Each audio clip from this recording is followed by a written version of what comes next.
Alors, je voulais commencer par remercier les organisateurs de m'avoir invité parce que c'est vrai que je vis pas si loin d'ici, en pays catalan, à Banyuls-sur-Mer.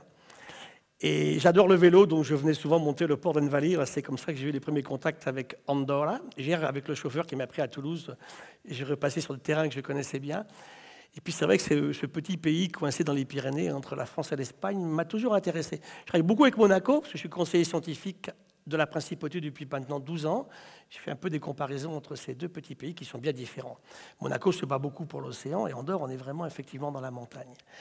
Alors moi, je vais vous parler, alors pour revenir à Ségolène Royal, c'est vrai que je suis un scientifique, je ne sais faire que ça. Depuis tout petit, je fais de la biodiversité, et j'ai rejoint son cabinet il y a un peu plus d'un an pour 3 raisons qui étaient la COP 21, comment on allait enfin parler de science dans cette COP, parler d'évolution du climat. On voulait faire reconnaître le rôle du vivant comme révélateur du changement climatique. Sans vie sur la Terre, on n'a aucun intérêt d'étudier le changement climatique, bien sûr. Dans cette vie, il y a l'humain, et il y a les activités économiques de l'humain basées sur cette nature. On voulait travailler beaucoup aussi sur l'océan, expliquer que l'océan, c'est le point central. 20 COP mondiales avant celle de Paris, jamais parlé d'océan.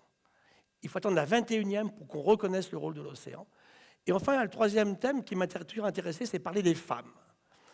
Quel est le rôle des femmes dans la perception du changement climatique et dans les solutions qu'elles pourraient apporter? J'évoquerai un peu les femmes africaines tout à l'heure, qui jouent un rôle essentiel. Donc, je vais vous parler de changement global. Énergie, eau, je vais trop vite, biodiversité, climat, pollution, interaction entre humain et nature. Et je parle d'un papier écrit par Paul Ehrlich. Paul Ehrlich est un Américain qui doit arriver à 90 ans maintenant. C'est le premier qui a parlé de la P-bomb aux États-Unis dans les années 72-73, la démographie, qu'on oublie souvent dans nos débats, bien sûr. Et il écrit ce papier lorsqu'il est reçu à l'Académie des sciences royales britanniques en janvier 2013. Il dit « Peut-on encore éviter un effondrement de nos civilisations ?» Voilà, c'est un peu mon débat aujourd'hui. On va essayer de répondre à cela sur ces questions qui sont là. Et je vous ai mis quelques scènes de diversité biologique avec des bactéries. Nous sommes une planète bactéries, il faut bien se rendre compte. Je raconte souvent, un humain, c'est au moins 10 fois plus de bactéries dans lui et sur lui que de cellules humaines. Donc on arrête d'imaginer l'humain comme sorti d'un système de Dieu. On est plein de bactéries. On ne pourrait pas vivre sans elles. Deuxième chose, je vous ai mis aussi du plancton marin, je vais y revenir tout à l'heure. On va faire une très grande expédition de 3 ans de tour du monde avec un voilier qui s'appelle Tara Océan, et on revient, on a séquencé 10 000 zones de l'océan de superficie, et on commence à avoir une idée de la vie de l'océan depuis toujours. Et je vous ai mis un petit tardigrade ici en bas, là, un petit nounours à 8 pattes, extrêmement intéressant, parce que ce petit nounours à 8 pattes, il fait entre un demi et 1,5 mm. Il vit dans les lichens. Il est capable d'incroyables capacités de résistance. On peut le congeler jusqu'au zéro absolu dans de l'hélium liquide. On peut le dessécher, on peut le mettre sans air, sans oxygène. Et quand ça ne va pas très bien, il perd sa tête, il perd ses pattes. Puis quand ça va bien, il refait une tête, il refait des pattes. Et s'il a une copine tardigrade, il lui fait des bébés tardigrades. Ce n'est pas inintéressant, bien sûr. C'est les limites de l'adaptation. Donc revenons à ces questions de relation entre l'humain et cette nature.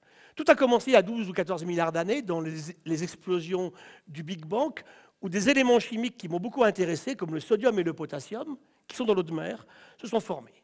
Et ma question a toujours été la même, c'est pourquoi, s'il y a des médecins dans la salle, ils le savent, vous avez, je ne suis pas l'extraterrestre, nous avons 140 millimoles de sodium dans notre sang, et quelques millimoles de potassium, et 100 millimoles de chlorure. C'est intéressant parce que ces éléments, c'est l'eau de mer ancestrale, en fait.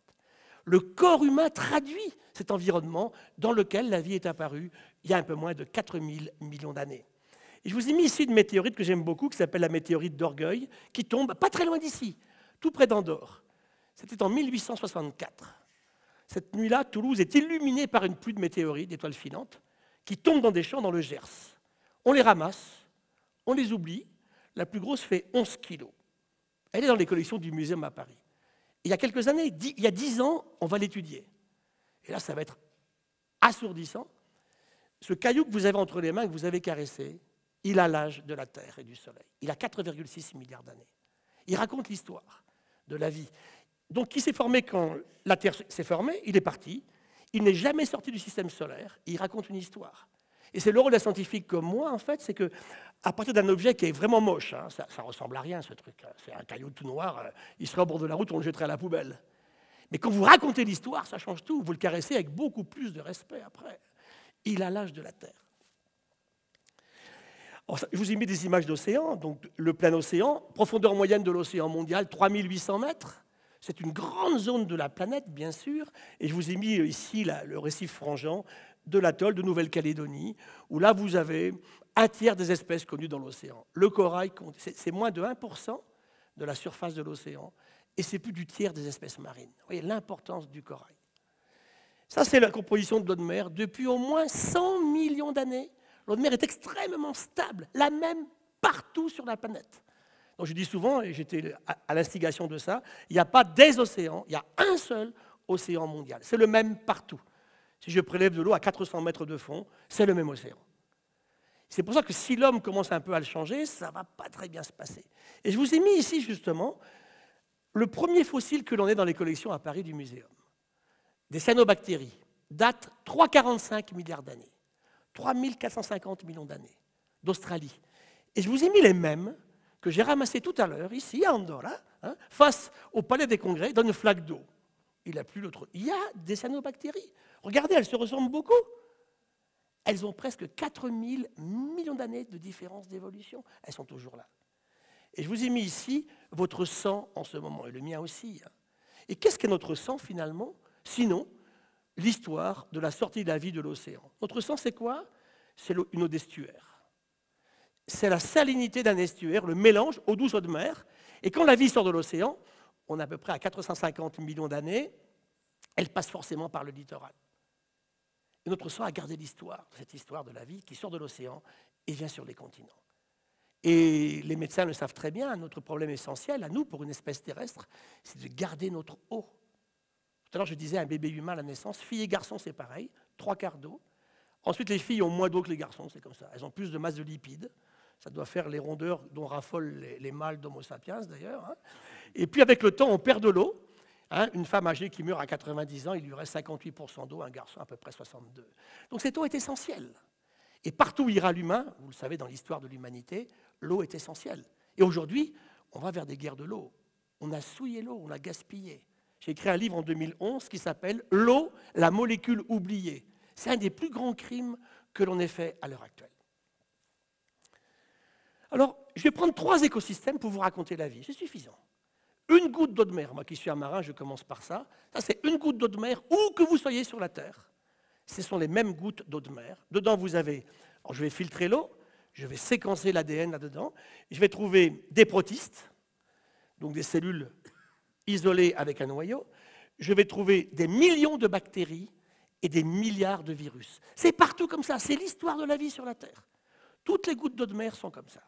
Tara nous ramène peut-être en séquence 600 000 nouvelles espèces pas connues de l'océan, alors qu'aujourd'hui on en connaît 250 000. Vous voyez la puissance de feu des séquençages de l'océan superficiel sur le seul écosystème qu'on a pris comme ça. Qu'est-ce qu'on connaît sur l'océan aujourd'hui? 13% des 2 millions d'espèces connues viennent de l'océan. Ce n'est pas si grand que ça. 13%, vous pourrez me dire, on connaît moins bien l'océan. C'est un peu vrai, mais pas tant que ça. Il y a beaucoup moins d'espèces dans l'océan pour une raison très simple que j'évoquais tout à l'heure. Il est stable. Et quand un milieu est stable, la vie ne change pas. C'est comme une équipe de football, hein. On ne change pas une équipe qui gagne, on dit en fait. Et sur la Terre, ça change beaucoup plus. Pourquoi? Parce qu'il y a beaucoup plus de changements. Donc imaginez comment ce changement climatique actuel, très rapide, va provoquer l'apparition de nouvelles espèces. Mais le drame, c'est que au final, c'est pas très bien parce qu'on détruit au fur et à mesure les écosystèmes. Elles n'ont pas le temps d'apparaître, en fait, ces espèces. Deuxième écosystème, un sol. Ici, tout à l'heure, je me promenais dans la veille, hein, il y a des jardins, je gratouille un sol, n'importe où sur la Terre. Hein. Voilà comment est fait un sol. Vous avez 2,5 tonnes de bactéries par hectare de sol, 3,5 tonnes de champignons par hectare de sol, pas connus. Et puis vous avez bien sûr toujours mes copains tardigrades, des vers de terre, des nématodes, des acariens. Vous avez aussi des colamboles au milieu. Et puis tout ça, c'est la vie du sol. 1/4 des espèces connues sur la Terre aujourd'hui viennent du sol. 25% des 2 millions d'espèces viennent du sol. On ne connaît pas grand-chose. Et l'agriculture actuelle, avec ses produits insensés à tuer la moitié des sols de la planète. Vous voyez l'urgence de la situation, bien sûr. 2 fois plus d'espèces dans les sols que dans l'océan. Troisième écosystème un peu plus étrange. Je vous laisse trouver. C'est l'intestin d'un bébé humain à la naissance. On a tous été bébés humains à la naissance, les filles et les garçons. Et je me suis beaucoup intéressé à quel moment ce bébé rencontre la vie sur la Terre. Donc, il est conçu par le papa et la maman. Donc, vous avez le ridicule petit spermatozoïde qui rentre dans un énorme ovocyte de la maman, qu'elle pond tous les 28 jours. Vous connaissez bien le système. Hein. Alors, les filles, oui, bah, nous, c'est embêtant par rapport aux garçons, il faut passer par là. Bah oui, c'est compliqué. Et lorsque la maman est fécondée, donc démarre l'embryogenèse, et le petit humain, il se forme en 9 mois. Eh bien, dans sa maman, il n'est pas en contact avec les bactéries extérieures. Et le moment, c'est la rupture de la poche des os. On s'est beaucoup intéressé à ce moment-là. Au moment où cette poche des os se rompt, les bactéries extérieures qui sont dans l'utérus de la maman vont contaminer ce bébé. C'est son premier contact avec la vie terrestre microbienne. Et un bébé humain, il met 2 années à stabiliser sa flore intestinale. Et elle est vitale. Oui, ces bactéries de la maman ici qui vont se précipiter pour aller contaminer le bébé dans le bon sens du terme. On en a besoin. Et aujourd'hui, depuis 1940, je regardais 300 maladies nouvelles depuis 1940. Des maladies liées à l'âge, puisqu'on avait des maladies qu'on n'avait pas, on ne vivait pas assez longtemps. Des maladies liées à l'exposition au soleil, les cancers de la peau comme jamais. Un drame actuel terrible. Toutes ces jolies filles que vous avez vues sur les magazines des années 70, elles sont mortes de mélanome. Une grande partie en Australie en particulier, mais aussi dans l'Ouest américain. Et puis les maladies liées aux changements intestinaux. Nos aliments qui changent. Les traitements d'antibiotiques à tort et à travers. L'antibiorésistance devient aujourd'hui un problème essentiel d'écologie microbienne, qui inquiète beaucoup les médecins. On va vraiment au-devant de choses extrêmement préoccupantes. Donc 3 écosystèmes, parce que tout ça change bien sûr en même temps. Alors, pour vous montrer la relation entre l'humain et la nature, Tara Océan, je vous en ai parlé. Voici Tara. On a fait 2 tours du monde et demi. On a ramené ces bactéries, ces virus. On a ramené ce plancton. Je vous ai mis en bleu ici des séquences d'ADN qu'on trouve que dans l'océan. Et je vous ai mis en rouge que l'on trouve que dans l'intestin du bébé. Et au milieu, en gris, c'est commun. Nous avons une bonne partie de nos gènes au sein de nous-mêmes commune avec le plancton. Vous montrer la relation entre l'humain et cette nature qui nous entoure. On est relié à ce plancton. C'est partout comme ça. Et je vais terminer par une image un peu horrible. Et juste après, attendez, où est-ce que elle est partie, j'en avais une, je ne sais pas où elle est partie. Voilà, celle-ci. C'est quoi ça? C'est votre lit ce matin. Eh oui, on dit la biodiversité, je m'en fous, ce n'est pas mon problème, c'est un problème d'écolo. C'est votre lit ce matin. Chaque lit, même avec des draps propres, que vous dormiez tout seul ou à 2, c'est comme ça. Ce sont des acariens. 1,5 million par lit le matin quand vous vous levez, même avec des draps propres. Alors j'ai une femme un jour qui me dit, mais c'est pas comme ça sur mon petit bébé qui a 2 mois. Si, c'est comme ça. J'ai dit, vous en voulez moins, vous ne faites pas le lit, vous laissez les draps ouverts pour bien dessécher les acariens et il y en aura moins le lendemain. Mais si vous refermez les draps comme ça avec la chaleur du bébé, vous refaites des acariens multipliés par 10 pour le lendemain. Donc vous voyez qu'on est profondément ancré dans cette diversité biologique, on ne peut pas y échapper. Nous en venons et nous y sommes. Alors, qu'est-ce qui a fait la différence entre l'animal et l'humain? On avait un débat cette semaine, j'étais à un congrès à Saint-Malo le week-end dernier avec des philosophes et des scientifiques. La question c'est qu'est-ce qui différencie l'homme de l'animal? Où est la différence? À quel moment? Comment ça s'est passé? Comment doit-on légiférer quand on parle du monde politique aujourd'hui vis-à-vis de l'animal? Pendant longtemps, j'ai milité pour des droits de l'animal, j'ai arrêté. J'ai trop de violence de la part des syndicats agricoles et des chasseurs, donc j'arrête, parce que je ne veux pas perdre mon temps, dans une autre vie peut-être. Donc pour l'instant, ce que je veux faire reconnaître, c'est que la dignité de l'humain l'oblige à avoir des responsabilités vis-à-vis de ces animaux. Alors finalement, pourquoi l'humain s'est développé? Simplement par sa technologie. La première grande date de l'humanité, on est vers 1,5 million d'années, chez les Homo erectus, les premiers, c'est la domestication du feu. Tout va changer à partir de là. Ça se passe en Europe, en Asie, en Afrique. Les premiers humains arrivent en Europe vers 1,8 million d'années à peu près. Ils sont passés par le Sinaï ou par Gibraltar, et puis ils arrivent dans les Pyrénées. Plus tard, les Homo sapiens d'Afrique vont rencontrer les Néandertaliens qui sont déjà en Europe, et ils vont aller vers l'Asie et vers l'Europe. La génétique est formelle, l'humain est africain. Alors ça ne plaît pas à tout le monde, mais c'est comme ça. C'est nous qui avons éclairci, c'est la seule différence. L'humain est bien né en Afrique. Donc les technologies, c'est quoi? Et pour moi, je pense que la première invention qui va séparer l'humain de l'animal, c'est l'arme de jet. Repensez Lucie, on est vers 2,4 millions d'années. Lucie fait 40 kilos toute mouillée, j'ai vu son squelette à Addis Abeba il y a quelques mois. Elle est face à des grands prédateurs, des lions, des panthères, des hyènes. Elle va essayer de grappiner un morceau de viande sur une carcasse de zèbre tuée par les lions, devant les hyènes et devant les vautours. C'est pas ça. La vie est très rude, croyez-moi qu'elle était rude. On ne mangeait pas tous les jours. Et puis finalement, il y avait très très peu d'humains à l'époque. Je dis souvent à mes amis préhistoriens de Tautavel, mais dans la vallée des Corbières, qui sont les plus anciens Français, entre guillemets, on est à peu près à 500 000 ans. En Espagne, c'est beaucoup plus ancien, c'est 1,8 million à Burgos, à la Cima de los Huesos, c'est 1,8 million d'années près de Burgos. Mais comment ils ont fait pour ne faire que chasser et cueillir sans épuiser leur environnement? Et la réponse est très simple, ils sont 20, jamais plus de 20.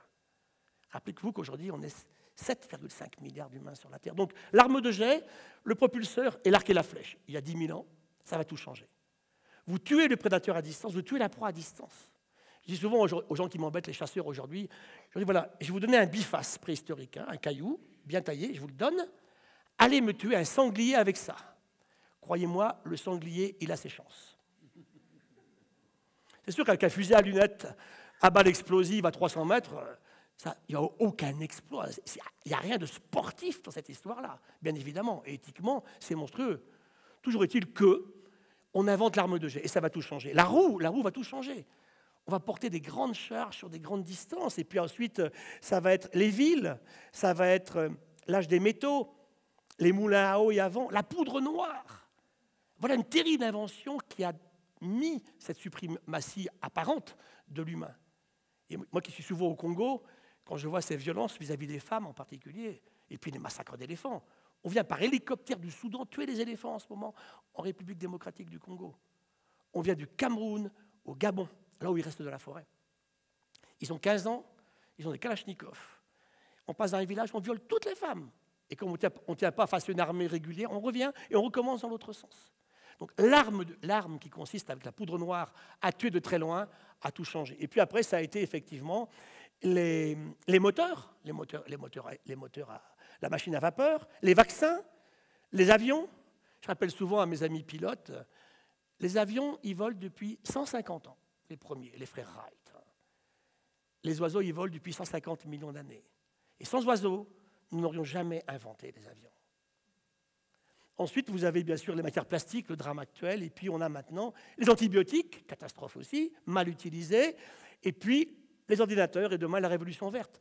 Et regardez la démographie de l'humain qui va exploser il y a à peu près 2000 ans avec justement cette technologie. Et aujourd'hui, la gravité de la situation fait que certains croient, on parle des Américains tout à l'heure avec Jean-Paul, que la technologie va nous sauver. Science sans conscience, déjà désirable, et c'est vrai que la technologie est au service de l'humanité, pas au service justement d'un système débile qui consiste à détruire la nature ou à la surexploiter. Et pour ça, il faut qu'on tue deux défauts de l'humain qui pour moi sont essentiels. L'arrogance, surtout masculine, et la cupidité, autant masculine que féminine. Si on arrive à tuer ces deux défauts de l'humanité, je crois qu'on peut faire quelque chose. Regardez ce que disent ici les auteurs. Ils nous disent, voilà, il faut arriver à une population qui ne va plus grandir, avec une croissance zéro, pas une décroissance, mais une croissance zéro. Il faut retrouver un stade économique aujourd'hui basé sur un usage soutenable des ressources de la nature, avec du renouvelable, bien sûr, pas des ressources fossiles. Et puis, il faut des systèmes sociaux normés différents qui sont en faveur non pas de l'enrichissement, mais du bien-être des humains. Ça, c'est un vrai challenge. Et là, le monde politique est totalement concerné par ces questions-là, bien évidemment. Donc, une grande évolution culturelle, autant qu'intellectuelle et scientifique, dont nous avons besoin. Alors, la biodiversité, elle s'en va pourquoi? Parce qu'on détruit et on pollue les écosystèmes, on surexploite les pêches maritimes, la forêt tropicale, on transporte tout partout. Là, je vous ai mis en bas des bactéries, des Legionella et Salmonella. Elles sont où? Dans des cuves de pétroliers géants qui prennent 300 000 tonnes d'eau de mer à Rotterdam et qui vont relarguer ceci à Abu Dhabi ou bien au Qatar, ou à Oman, transportant des virus. On a vu une goutte d'eau de mer tout à l'heure. Hein. Il y a des milliards de gouttes d'eau de mer avec des virus, des bactéries, des protistes. Et on contamine toute la planète par ces systèmes particuliers. Et la dernière raison, c'est le changement climatique. Je la mets qu'en dernier. Tout ceci agit en même temps. Et bien évidemment, tout ceci amène à la situation actuelle. Et c'est là qu'il faut qu'on retrouve cette conscience que j'évoquais tout à l'heure, c'est-à-dire qu'on soit conscient que chaque fois qu'on agresse cette nature, on s'auto-agresse. Et ça, franchement, si ce n'est pas stupide, dites-moi ce que c'est. Et ça, il faut qu'on y pense tous. Développer une culture de l'impact. Et là, le monde politique doit nous aider. C'est ça l'intérêt des lois en France récentes qu'a développé Ségolène Royal sur la transition énergétique, plus d'énergie fossile, la transition écologique, et aujourd'hui la loi qui est votée récemment sur la reconquête de la biodiversité. On admet qu'elle a été abîmée, de la nature et des paysages. Et je regardais des magnifiques paysages andorrans en arrivant hier par l'Envalir, là, en montant ici sur le col avant de redescendre sur Soldeu. Vous avez des paysages merveilleux, mais aucun n'a pas été façonné par l'homme. Il n'y a pas de place en Europe pour des paysages où l'homme n'est pas encore allé. Donc on est sur quelque chose où il faut relier tout ça. Et là-dedans, il nous faut de l'écologie, de la géographie, et puis une conscientisation de ce qui se passe. Comment on va se battre pour garder nos paysages, justement, avec tous les conflits qu'on va imaginer. On parlait tout à l'heure avec nos amis ici, ministres, hier soir et ce matin, de la présence de l'ours ou du loup, par exemple. C'est un vrai conflit en France en ce moment. Le loup, il revient tout seul. On ne peut pas aujourd'hui éradiquer le loup comme on l'a fait, mais je reconnais qu'il y a de la place pour les loups partout. Et quant à l'ours, c'est entièrement artificiel puisqu'on les ramène. Donc il y a une vraie question de discussion à avoir, bien sûr, avec les citoyens. Alors, ça c'est votre lit, je reviens, je passe, c'est 2 fois horrible. Quelles sont les 7 plaies actuelles de l'écologie? Le productivisme agricole. Arrêtons, on peut arrêter cette agriculture délirante qui tue les sols. Je connais des pays qui font bien mieux que nous en rendement, sans aucun pesticide, ils ne peuvent même pas se les acheter. Deuxièmement, la pénurie d'eau. Arrêtons ce gaspillage insensé de l'eau. On peut arrêter ça. Troisièmement, la pêche. Pêcher, c'est très bien. Surpêcher, c'est stupide. On peut aussi changer. La déforestation, on peut arrêter de couper la forêt tropicale. La biodiversité s'effondre, on peut arrêter d'effondrer la biodiversité. Les produits toxiques et la pollution, on peut arrêter de mettre partout cette pollution. Tout ça, c'est simplement une question d'organisation, de volonté politique et d'adhésion, bien sûr, des citoyens, sans tenir compte des pressions des lobbies. Il faut éclater. Ils savent bien qu'ils ont perdu, ces lobbies-là. Mais ils s'accrochent encore, en fait. Mais je ne veux pas que ça dure 20 ans. Parce que dans 20 ans, on sera quand même super mal si on continue comme aujourd'hui. Et voilà pourquoi je reste quand même optimiste dans un système en me disant que, d'abord, je n'ai pas à désespérer mes étudiants, je vous disais tout à l'heure. Et deuxièmement, il faut se retrousser les manches et puis travailler différemment. Et la seule plaie écologique où il est trop tard, c'est le climat. C'est ce que je vais parler maintenant pour terminer. Le climat change très vite. C'est trop tard, on ne peut plus l'empêcher de changer. Si on arrêtait aujourd'hui les émissions de gaz à effet de serre, on a encore pour 500 années de changement climatique. Température de l'eau et de l'air, fonte des glaciers, cyclones tropicaux, fortes pluies, inondations, sécheresse, le manque d'eau. Donc on est sur un système paradoxal. Ce que nous disent les climatologues aujourd'hui, c'est qu'on va avoir de longues périodes de sécheresse, suivies par des pluies dramatiques sur quelques jours. Et ça, c'est mortel pour l'agriculture, évidemment. Sur le lac Tchad, où on travaille beaucoup, le lac monte de 3 mètres en une nuit. Donc imaginez les gens qui sont au bord de ce lac, qui cultivent dans les zones fertiles du bord du lac. Et si le lac Tchad s'en va, c'est une véritable catastrophe. 5 pays riverains, 14 pays qui vivent du lac Tchad, des millions d'Africains. La question est vraiment posée, bien sûr. Enfin, lorsqu'il fait chaud dans l'eau, eh bien, il y a moins d'oxygène dans l'eau. Il y a des gros problèmes en mer Baltique en ce moment, de zones où il n'y a plus de poissons, parce qu'il n'y a plus d'oxygène dans l'eau. C'est des cas aussi en Méditerranée. La remontée du niveau de la mer, qui pour moi est vraiment le problème le plus impactant aujourd'hui sur l'humanité, qui vit justement au bord de l'océan, sur les petites îles. On avait dit, durant le dernier rapport du GIEC, 1 mètre en 2100. On est à 2 mètres aujourd'hui. 2 mètres. On a recalculé les effets récemment. On a 2 mètres d'augmentation du niveau de la mer à une échelle de 70-80 ans. 2 mètres. Refaites une carte du monde. Croyez-moi, elle va beaucoup changer. Et enfin, indirectement, par le CO2 qui s'accumule dans l'océan, l'océan s'acidifie, ce qui pose d'énormes problèmes. C'est un cruel dilemme où le CO2 émis par les humains reste dans l'atmosphère et contribue à un effet gaz à effet de serre, ou bien il s'accumule dans l'océan, ça c'est bon pour l'atmosphère, mais il acidifie l'océan. Et aujourd'hui, l'océan piège 26% du gaz carbonique. Et la terreur un peu qu'on a aujourd'hui, c'est que si demain il ne piège pas ces 26%, et qu'il passe d'un système de puits d'absorption du CO2 à un puits d'émission, ce qui va se passer avec la fonte des glaces de l'Arctique, ça ne va pas arranger nos problèmes, bien sûr.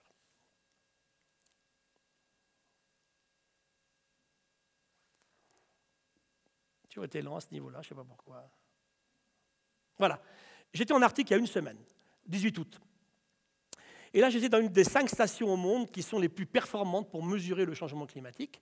On est à Ny-Ålesund, au Svalbard, en haut de cette montagne qui est là, ça s'appelle le mont Zeppelin, parce que le baron Zeppelin avait fait des effets du dirigeable. Et là, vous avez le professeur Holmen, qui est en charge du laboratoire, et qui nous montre en fait les effets du changement climatique sur l'Arctique. Donc d'abord, vous avez toute une série d'appareils. On mesure ici 160 paramètres différents, dont le CO2, les radioactivités, les aérosols, bien sûr, les pesticides, les DDT, tout ça. Et on mesure 2 choses. Le changement, la sonde à CO2 qui est là est tellement sensible qu'il mesure quelqu'un qui fume à 2 km de distance. On n'a pas le droit de fumer dans ces laboratoires-là. On n'a pas le droit non plus de faire des appels au téléphone. C'est absolument interdit. On est dans une zone vierge d'activité humaine, pour qu'on mesure ça très précisément.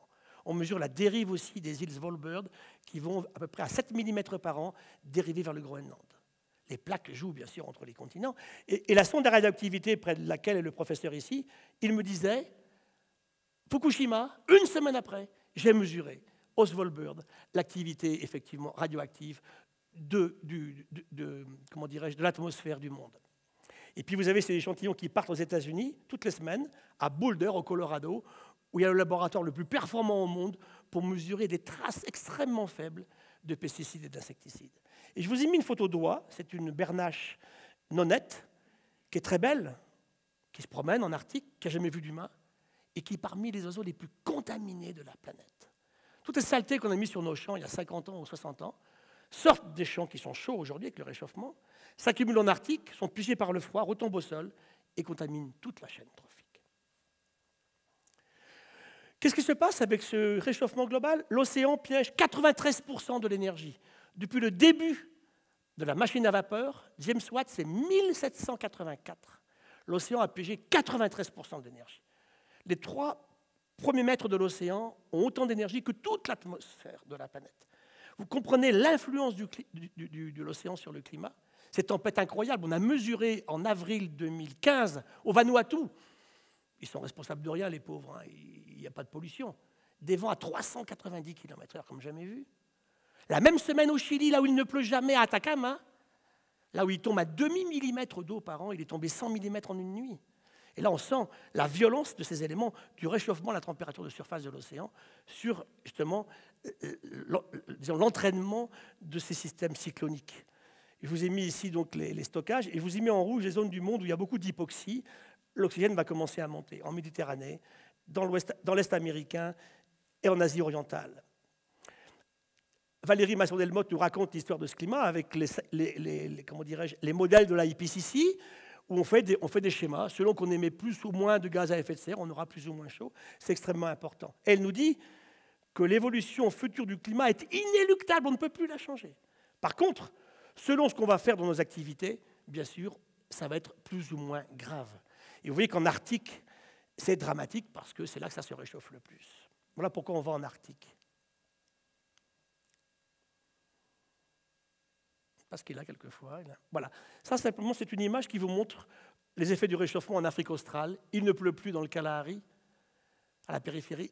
Le Namib grandit tous les jours, le Kalahari grandit tous les jours, le Sahara grandit tous les jours. Et là, vous avez des événements incroyables où il me disait, il pleut jamais, il se met à pleuvoir. Et il me disait, c'est incroyable, on n'a jamais eu aussi peu de pluie et on n'a jamais eu autant d'inondations. C'est là qu'on touche du doigt ces effets terribles du dérèglement. J'aime pas trop le mot dérèglement, du changement qui fait que à ces sécheresses succèdent des épisodes de précipitation. Regardez la maigreur des vaches ici, en Érythrée et puis en Éthiopie. Et je vous ai mis un navire échoué en 1906 en Namibie qui maintenant est à 300 mètres de la côte. Alors, le climat change vite. Est-ce que le vivant peut s'adapter? Un travail de l'INRA en France sur les arbres dans l'est de la France. Vous voyez qu'en montagne comme à Andorre, ça ne va pas trop mal se passer parce que les arbres arrivent à monter. En 18 ans, ils ont monté de 100 mètres en montagne. Ils le font chez vous aussi à Andorre. En plaine, ça ne marche pas. Ça va trop vite. Ils essayent, ces pauvres arbres, de bouger. Ce n'est pas facile pour un arbre. Hein. Et là, vous voyez qu'en rouge, c'est le modèle, en vert, ce que les arbres ont fait. Ils n'ont pas le temps. Ça va trop vite pour qu'ils puissent s'adapter. Un beau travail avec les sciences participatives. Ça, c'est un travail qu'on a publié nous-mêmes au Muséum dans Nature. C'est en janvier 2012. 10 000 personnes. 1,5 million d'heures d'observation. Oiseaux et papillons. Et on démontre que sur 18 ans, nos oiseaux ont fait 33 km vers le nord et nos papillons 114. Puissant travail. Je défie quelqu'un de mettre ça en défaut. Aucun laboratoire peut faire ça. Sans l'aide du citoyen, de vous-même. Les gens qui appellent tous les jours, au muséum, on est 2000 personnes, 1000 en recherche. Il y a 20 000 personnes qui appellent tous les jours. J'ai ramassé mon pruneau ici, ma pomme ici, à telle époque. J'ai vu le premier oiseau ici. J'ai vu tel pissenlit, telle plante à tel moment de l'année. C'est extrêmement puissant quand, dans une grande machine, on synthétise ces résultats. On voit le changement global, bien sûr, et le changement climatique. Voilà, Madagascar. L'humain découvre l'île il y a 4000 ans. Ils viennent d'Indonésie, ils ne viennent pas d'Afrique. Aujourd'hui, il reste, à l'époque, on avait 92% de forêt. Aujourd'hui, la forêt est partie. Il ne pleut plus parce qu'il n'y a plus d'arbres et les populations humaines s'en vont. Cette jeune fille me parlait, qui est en haut à droite, elle est dans une réserve du muséum de Lémurien. Et j'arrive un matin dans ma réserve, que je connais depuis 30 ans. Je dis, mais qu'est-ce que vous faites là? Et elle m'explique son histoire. Et plus je lui parle, plus je l'aime, cette jeune fille. Et plus je l'aime, moins j'ai envie de la jeter. Elle vient de Tuléar, elle a fait 800 km à pied avec sa famille. Tous les jours, parce que chez elle, il n'y a plus d'arbres. Le dernier arbre est parti il y a 5 ans à Tuléar. Mes amis botanistes de l'université me disent, on ne peut plus faire de botanique sur les arbres. Tous les arbres ont disparu à Tuléar. 800 km, ils se font jeter tous les soirs, ils y arrivent chez des gens. Mais là, les Lémuriens n'ont rien dit. Et nous, on y passe tous les 3 semaines, ils se sont installés là. Et la mort dans l'âme, qu'est-ce que j'ai fait? Je suis allé dire à l'armée, ils ne peuvent pas rester là. Je n'ai plus de Lémuriens. 109 espèces de Lémuriens. Que à Madagascar. Ils commencent à les manger maintenant. Qu'est-ce qui va se passer sur les Lémuriens? Ils font partie du bien global de l'humanité, ces Lémuriens. Très difficile. Et mon pauvre Lémurien qui s'accroche à son arbre ici, mais bientôt ils n'auront plus d'arbres. Alors ici, on a beaucoup travaillé sur la forêt, l'évapotranspiration et les pluies. Il est clair que si on enlève les arbres, il ne pleut plus. La forêt régénère de la pluie. Et ça, c'est extrêmement important. Le climat influence la biodiversité. Et la biodiversité qui s'en va influence le climat en retour. Idem pour l'océan. Ça, c'est l'acidification. Je vous montre ici donc la courbe de température. Et l'océan, depuis l'époque industrielle, a beaucoup changé. L'acidité sur la courbe rouge qui est en bas ici a beaucoup changé. Ça s'effondre aujourd'hui. L'océan est 30% plus acide qu'il y a 250 ans. On a eu des épisodes d'océan acide dans le passé, mais jamais sur une telle période aussi courte que ça, bien sûr. Et ça va empêcher le corail de grandir, les coquillages de grandir. On a fait un calcul économique sur les huîtres de la Chesapeake Bay aux États-Unis, près de Washington, ce que ça va coûter en économie locale sur la culture de l'huître, qui demeure des conquilles toutes molles. Voilà, on pêche trop de pélagiques ici. Je vous montre des harengs, des chinchards, des rougeles. Ça effondre, si vous enlevez tous ces poissons, vous effondrez les oiseaux de mer qui les mangent, les baleines qui les mangent, les poissons de haut de gamme qui les mangent, et qui sont intéressants en plan économique pour les pêcheurs. Comme il n'y a plus ces poissons-là, le zooplancton explose, il n'est plus mangé.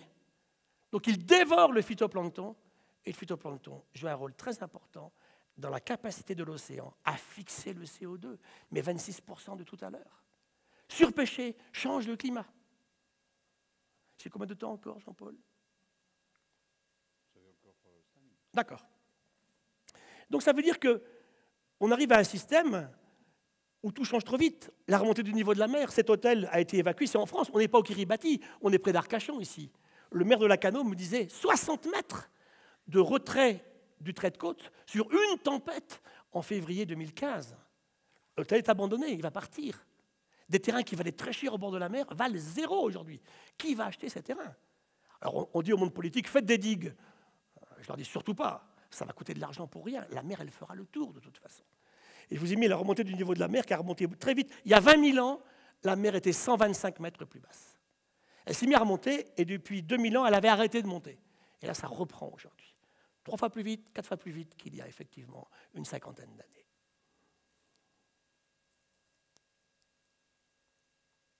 La santé publique que j'évoquais tout à l'heure, toutes les maladies nouvelles qui nous guettent liées au changement climatique ou aux pertes de biodiversité.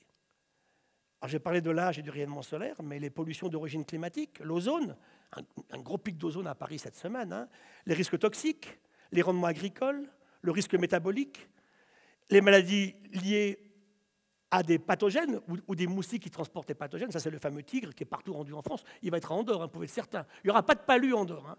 Mais vous aurez du chikungunya, vous serez comme tout le monde. Hein. Il monterait quand même plus lentement à 1000 mètres. Hein. Ça sera quand même un peu mieux que dans les marais de la zone basse de Montpellier. Et puis surtout des maladies auto-immunes, comme le problème de la thyroïde, on n'a jamais vu ça. Totalement lié au changement climatique, et des maladies allergiques. Aujourd'hui, il y a 15% des gamins en France qui font de l'asthme. C'était 1% il y a 20 ans. Et ce n'est pas que de la pollution atmosphérique, c'est aussi lié aux questions de biodiversité. Là, les Chinois élèvent des moustiques pour faire des essais de contamination ou de lutte contre la contamination. Je vous ai mis une carte thermique de Paris ici. On est en août 2003. Il fait 45 degrés, 48. Ça sera les étés normaux, ça, dans 30 ans. 15 000 morts, je vous répète. Eh bien, les zones rouges, c'est le béton pur. Ça, pour le monde politique, c'est important. En bleu sont les arbres. 8 degrés d'écart. Dans la même ville, entre le parc arboré et le béton.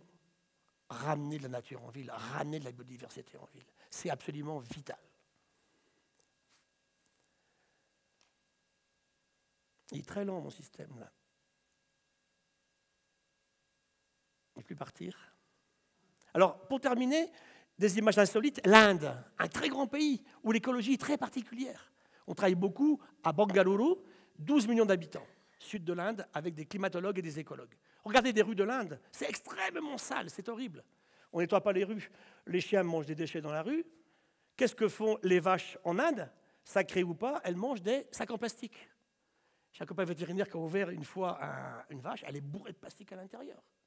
Comme on est en Inde et qu'on ne tue pas les animaux, et que cohabitent en Inde les animaux sauvages et domestiques, eh bien les sangliers rentrent en ville, parce qu'il y a plein de déchets à manger. Et puis les macaques, il y a 2 espèces en Inde, viennent en ville. Ça, c'est dans le jardin. Hein. On serait aux Champs-Élysées. Hein. On serait au centre d'Andorra la Vella, ici, avec des macaques qui se baladent, c'est normal. Hein. Et puis, comme il y a beaucoup de rats partout à cause des ordures, il y a des serpents.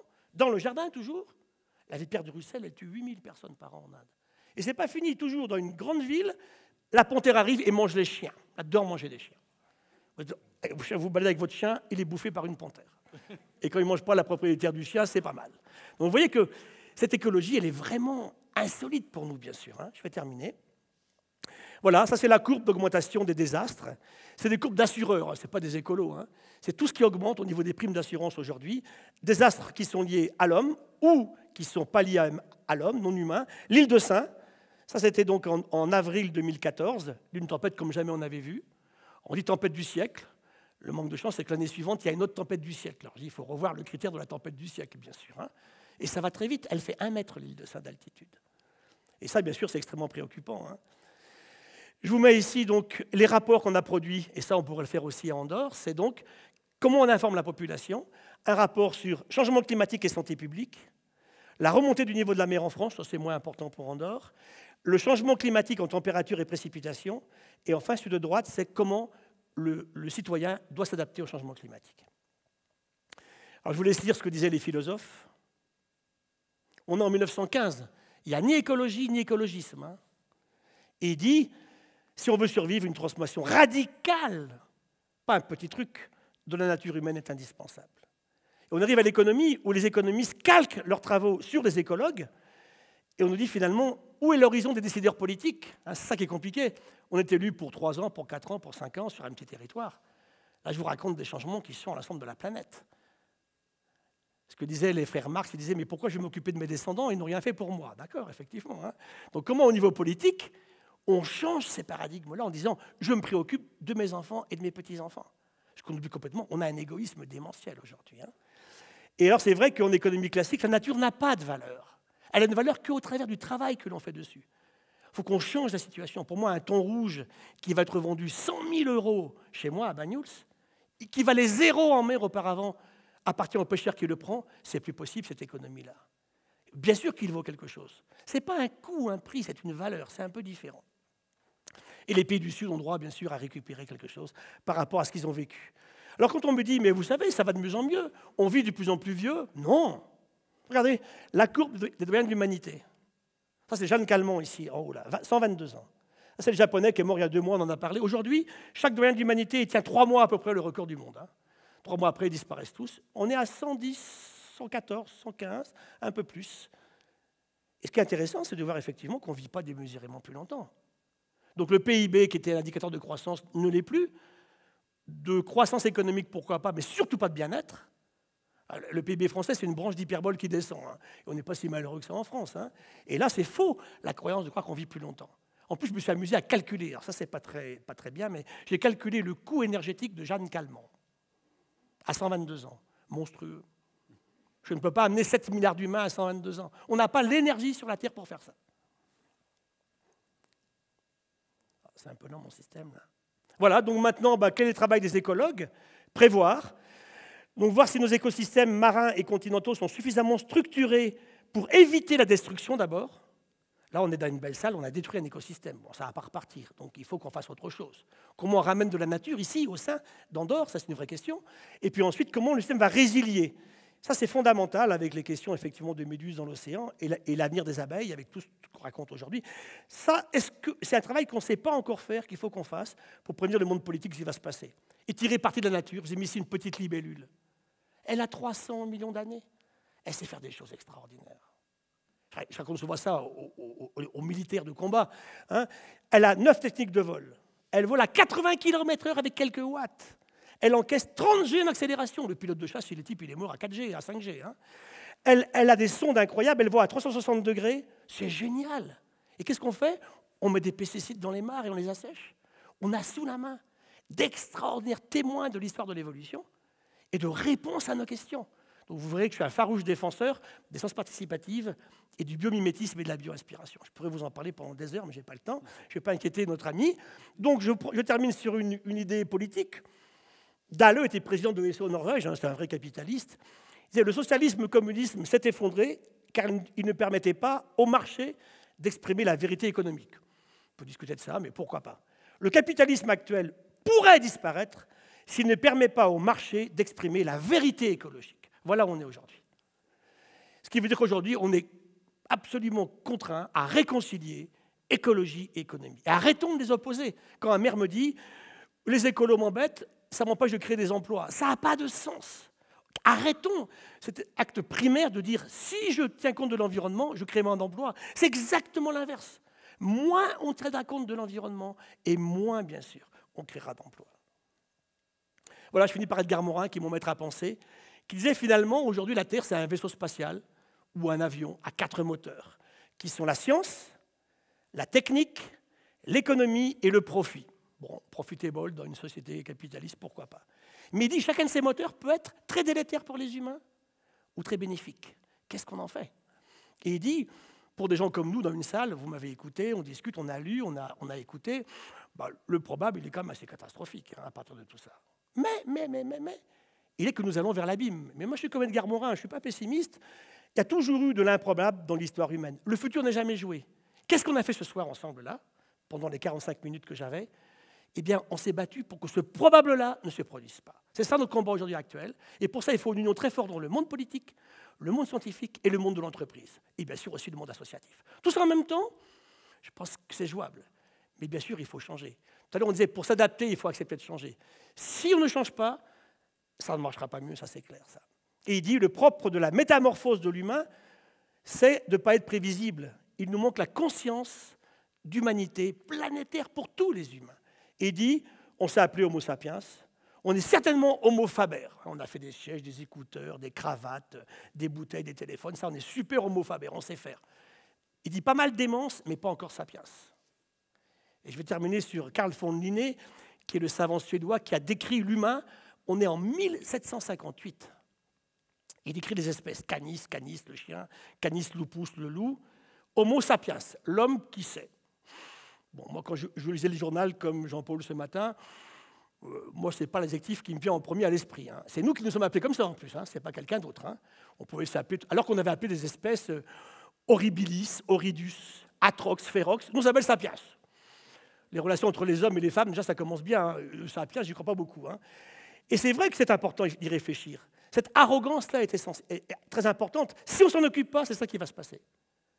Et je rappelle qu'il y a 13 kilomètres entre l'Afrique et l'Europe. Aujourd'hui, c'est clair, quand on me disait récemment, le journaliste du Point qui me dit « Mais qu'est-ce que vous allez faire en Afrique? Les Français souffrent. » Ah, j'ai dit « Les Français souffrent. Ah, c'est très bien. Croyez-moi que si les Français ne se préoccupent pas du bien-être des Africains chez eux, on va souffrir beaucoup plus. Et ça, c'est absolument essentiel. C'est ma dernière image. Inondation, vague de chaleur. Ça, c'est la fin de la COP 21, quand Ban Ki-moon, avec Fabius, annonce le succès politique de l'histoire. Et ça m'a beaucoup plu, ça m'a même, je dirais, bouleversé. On s'est relié à un moment durant la COP 21 à la Station spatiale internationale. Il y avait un Russe et un Américain. Et qu'est-ce qu'ils ont dit? Ils disent, vous savez, les petits gars qui discutaient en ce moment à Paris, là, à travers les petites fenêtres qu'on a ici, qu'est-ce qu'on voit? La pollution dans le golfe du Mexique. On voit les forêts d'Indonésie qui brûlent. On voit les déserts qui grandissent en Afrique. Et on voit la forêt qui s'en va. Dépêchez-vous. Ça, c'est donc la conférence de New York en avril dernier, Alliance solaire, et la conférence finale où les pays promettent de ratifier l'accord de Paris. Voilà, c'est ma dernière image. C'est un colloque que j'ai organisé en 2 fois, une fois au Muséum en 2010, une fois au Collège de France en 2014. Et c'est la seule question que j'ai finalement, moi, aujourd'hui. Si j'exclus la grosse météorite qui tombe sur la Terre, bon, allez, on la laisse de côté pour cet après-midi, le seul danger contre l'humanité, c'est lui-même. C'est la vraie question. Merci.